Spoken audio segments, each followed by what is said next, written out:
അതെ മക്കളെ, ഇന്നുണ്ടല്ലോ കണ്ണിമാങ്ങ പരുവത്തിലുള്ള അമ്പഴങ്ങ പറിക്കാൻ വന്നതാ.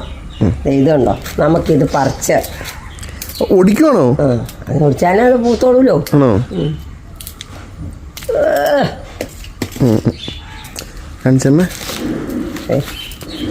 കണ്ണിമാങ്ങ പരുവായത്.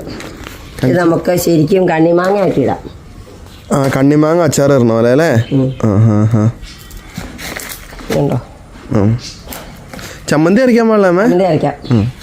ഇത് ചമ്മന്തി അരയ്ക്കുമ്പോൾ കുഞ്ഞുങ്ങളല്ലേ, അപ്പോൾ ഒത്തിരി വേണം. അപ്പോൾ ഇച്ചിരി വലുതായിട്ട് ചമ്മന്തി അരയ്ക്കാൻ കുറച്ച് നിർത്തിയേക്കാം. പിന്നെ താഴത്തെ അമ്പലത്തേലുണ്ടോ കേട്ടോ, ഇതുണ്ടോ, എല്ലാം കണ്ണിമാങ്ങ പരുവ. എല്ലാം കണ്ണിമാങ്ങ പരുവ. അവിടെ ഉണ്ട്, ഇത് കിടക്കുന്നു. ഇതെല്ലാം പറിച്ച് കണ്ണിമാങ്ങ ആക്കാം. കണ്ണിമാങ്ങ അച്ചാർ ഇടണ പോലെ. കണ്ണിമാങ്ങ അച്ചാർ ഇടണം. ഇത്രയും പോരെ? ഇതെല്ലാം നീ പറിക്കാൻ പോയി ഞാൻ. ആണോ? ഇന്ന് കണ്ണിമാങ്ങ ഇട്ടേക്കാം. ഉച്ചയ്ക്ക് ചോറിനാൻ വരുമ്പോൾ. ചോറിനാൻ വരുമ്പോൾ സത്യത്തിൽ ഇത് ഇട്ടിട്ട് കുറച്ച് ദിവസം കഴിഞ്ഞാൽ കൂട്ടേണ്ടത്. ആണോ? അങ്ങനെയാണോ? നിങ്ങൾക്ക് വേണമെന്നുണ്ടെങ്കിൽ ഇട്ട് വയ്ക്കാം. രണ്ടെണ്ണം നിൽക്കട്ടെ, ചമ്മന്തി അരയ്ക്കാനായിട്ട് വീട്ടിലാക്കാം. കാണിച്ചമ്മ.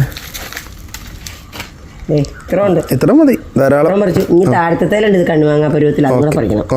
ഓക്കെ, ഇന്നത്തെ ഇത്ര ഉള്ളൂ കേട്ടോ.